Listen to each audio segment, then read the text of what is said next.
না গরম না ঠান্ডা, যখনই মন চায় তখনই কিন্তু হচ্ছে আমি খিচুড়ি রান্না করে ফেলি। তো এখানে আমি নর্মালি ভাতের চাল নিয়েছি, যে জিরা চালটা, আর সঙ্গে হচ্ছে খেসারির ডাল, মসুরের ডাল আর কয়েকটা আলু কেটে নিয়েছি। হ্যালো ভিউয়ার্স, আসসালামু আলাইকুম। আপনারা সবাই কেমন আছেন?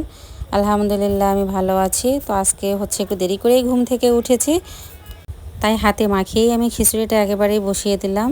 সবগুলো মশলা দিয়ে তেল দিয়ে আমি ভালোভাবে মাখিয়ে প্রচুর পরিমাণে পানি দিয়েছি, কারণ আমি চাইছিলাম আর কি খিচুড়িটা নরম নরম করতে। নরম খিচুড়িটা কিন্তু আমাদের সবারই অনেক পছন্দের, মানে খিচুড়িটার মধ্যে হচ্ছে একটু পানি পানি থাকবে। তো যাই হোক, এদিক দিয়ে আমি এত পরিমাণে পানি দিয়েছি যে বিশ্বাস করবেন এই পানির কারণেই। আর রাইস কুকারের রান্নাটা কিন্তু হতে একটু সময়ও লাগে, প্রায় আমার মনে হয় 1 ঘন্টা 10 মিনিটের মতো লেগে গেছে সকালবেলা।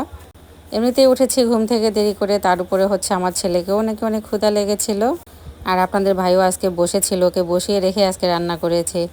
আসলে কালকেই আমি হচ্ছে হালিমাসিকে বলে রেখেছিলাম যে আজকে ভাত বসিয়ে দেবেন না সকালবেলা আর কি, আমি সকালবেলা উঠে খিচুড়ি রান্না করব। ওরা হচ্ছে আমাকে আর ডাকেও নি, আর ইচ্ছা মতো আমি আজকে ঘুমিয়েছি, পরে অনেক লেট।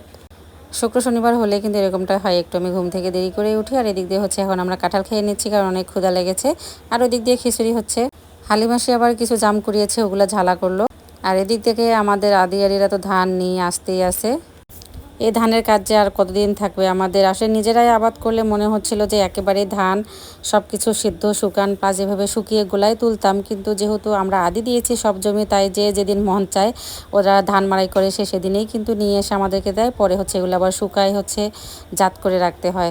তো যাই হোক, এই জন্য আমাদের আর কি অনেক দিন ধরে আর কি ধানের কাজ করতেই হয়। আর এদিক দিয়ে আমরা তো রান্নাবান্না শেষ, সবাই মিলে খিচুড়িটা খেয়ে নিলাম। আর এই যে ঘরে একটু আগে যে বয়স্ক মহিলাটা খাচ্ছিল, উনি হচ্ছিলেন আমাদের এই উকিল মামুর শাশুড়ি আম্মা, বগুড়া থেকে আসছে। উনি নাকি আমাদের এই 3 বাড়িতে 21 বছর, মানে আমার বড় আব্বা শ্বশুরের বাড়িতে প্রায় 21 বছর আর কি ছিল, কাজ করেছিল।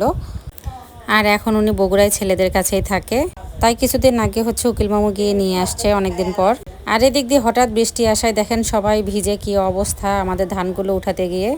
আমরা গ্রামের মানুষ, মানুষের লড়াই, প্রকৃতির সঙ্গে লড়াই করেই আমাদের বেঁচে থাকতে হয়। আর এদিক দিয়ে দেখেন কতগুলো ছোট মাছ আমাদের ভাড়াটিয়াভাবে বাঁচতেছিল, কারণ আমি আমার মেজো ননাসের বাসায় গেছি, ওখানে আমাদের দুপুরে খাওয়া দাওয়া করার কথা।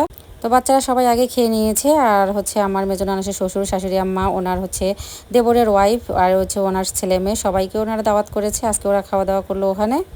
মেয়েটা অনেক কিউট, খুব চুপচাপ, অনেক ভদ্র, তাই না? সবাই কিন্তু মাশাল্লাহ বলতে ভুলবেন না। আর আপনাদের ভাই হচ্ছে ঘুমিয়ে পড়েছিল, তাই আমি গিয়ে খাওয়া দাওয়া করে ওর জন্যই তো খাবার নিয়ে আসছি। এরপর হচ্ছে আমাদের সন্ধ্যায় নাস্তার পর্বই তো আমার মেহমান চলে আসছে, আমার মেজো ননাসের শাশুড়ি আম্মা, আমাদের মাওয়াই মা, আর ওনার হচ্ছে মামি শাশুড়ি, মানে আমার মাওয়াইয়ের মামি শাশুড়ি। তো আমার মাওয়ার কিন্তু অনেক কাঁঠাল পছন্দ, তাই হচ্ছে কাঁঠাল নাস্তা দিলাম।